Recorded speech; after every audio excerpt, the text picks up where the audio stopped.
नमस्कार, आप देख रहे हैं दैनिक सत्याग्रह न्यूज। सिवनी मालवा में शुक्रवार को करनी सेना के नेतृत्व में सर्व समाज द्वारा एक शांतिपूर्ण लेकिन सशक्त विरोध रैली निकाली गई। यह रैली हरदा में हुई कथित पुलिस कार्रवाई के विरोध में आयोजित की गई थी। सिवनी मालवा में शुक्रवार को 2 पीपल बाबा से लेकर तहसील कार्यालय तक करनी सेना के नेतृत्व में सर्व समाज ने विरोध रैली निकाली। इस रैली में बड़ी संख्या में युवा, वरिष्ठ नागरिक और समाज के प्रतिनिधि शामिल हुए। रैली का उद्देश्य था हरदा में राजपूत समाज के छात्रावास पर की गई कथित पुलिस कार्रवाई के विरोध में शांतिपूर्वक अपनी आवाज उठाना। हम बस चाहते हैं कि न्याय हो, दोषियों पर कार्रवाई हो और निर्दोषों को परेशान न किया जाए। रैली के बाद प्रतिनिधिमंडल ने एसडीएम सरोज सिंह परिहार को मुख्यमंत्री के नाम ज्ञापन सौंपा। ज्ञापन में मुख्य रूप से इन मांगों को शामिल किया गया: हरदा में पुलिस द्वारा की गई कथित कार्रवाई की निष्पक्ष जांच करवाई जाए। हरदा के पुलिस अधीक्षक, कलेक्टर और थाना प्रभारी को जांच पूरी होने तक उनके प्रशासनिक दायित्वों से हटाया जाए। जीवन सिंह शेरपुर पर हमले के लिए जिम्मेदार पुलिसकर्मियों पर आईपीसी की धारा 307 हत्या के प्रयास के तहत मुकदमा दर्ज किया जाए। छात्रावास में शांतिपूर्ण आंदोलन पर किए गए पुलिस हमले की कड़ी निंदा करते हुए दोषी अधिकारियों पर कानूनी कार्रवाई की जाए। ज्ञापन में यह भी स्पष्ट रूप से कहा गया कि शांतिपूर्ण प्रदर्शन करना लोकतांत्रिक अधिकार है और किसी भी निर्दोष व्यक्ति पर झूठे मुकदमे वापस लिए जाएं। सुनील सिंह राजपूत समेत हिरासत में लिए गए सभी युवाओं को तत्काल रिहा करने की मांग भी प्रमुखता से उठाई गई। साथ ही मांग की गई कि भविष्य में किसी भी छात्रावास या शैक्षणिक संस्थान में पुलिस द्वारा इस तरह की कार्यवाही न हो, इसके लिए स्थायी दिशानिर्देश जारी किए जाएं। अब देखना यह होगा कि क्या शासन प्रशासन इस ज्ञापन को गंभीरता से लेते हुए उचित कदम उठाता है या नहीं।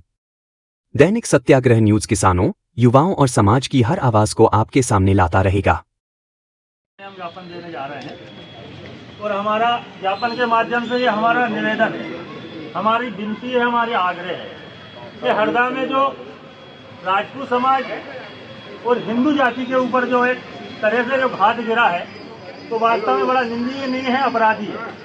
तो हम लोग आज हिंदू समाज के लोग हैं, राजपूत समाज तो है ही। राजपूत समाज के साथ लोवंशी समाज है, ब्राह्मण समाज है, गौर समाज है, यदुवंशी समाज है, सब समाज। तो मेरा ये कहने का मतलब है कि यहाँ कितनी भी करनी सेना है, चाहे यदुवंश सेना है या लोवंशियों की सेना है, ये है तो हिंदू।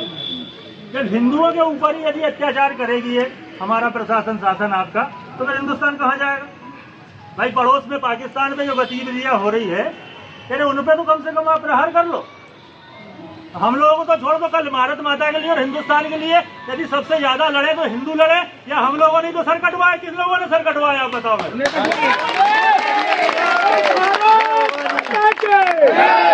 हम लोगों की सेना भी हिंदुस्तान की सेना है। हिंदुस्तान की सेना को मद्देनजर रखते हुए हम आपसे ये उम्मीद करते हैं कि हम लोगों को न्याय मिलेगा। और मैं तो माननीय मुख्यमंत्री जी से और माननीय प्रधानमंत्री जी जाति पूछ के मार रहे हैं, उनसे निवेदन करना चाहता हूँ कि आप लोग एक कहते ना, प्रधानमंत्री जी ने कहा था कि एक बार थाली बजा दो कोरोना भाग जाता है। मित्रों, हमें पता था कि कोरोना नहीं भागेगा, पर हम उनके जज्बात की कदर करते थे कि हम लोगों ने थाली बना दी। तो हम लोगों के ऊपर इतनी घटना हो गई, क्या आप लोगों को संज्ञान में नहीं आई मुख्यमंत्री और प्रधानमंत्री जी को? क्या दोनों संज्ञान में लाके जब राजा ही न्याय करेगा तो न्याय कहाँ जाएगा? आपसे उम्मीद इसलिए करते हैं कि पहले राजा रानी के पेट से पैदा हुआ करता था, आज की तारीख में मित्रों मतदाता की पेटी से पैदा होता है। निवेदन करना चाहते हैं कि पूरे के पूरे थाने को, पूरा का पूरा जो प्रशासन है वहाँ का, जो हरदा का, उसको तत्काल प्रभाव से माननीय मुख्यमंत्री जी आने के बाद उसको बर्खास्त करे और हिंदू जाति को और हिंदू समाज को न्याय दिलाए। यही हम उम्मीद और आशा के साथ आपको आज भारत माता के जय।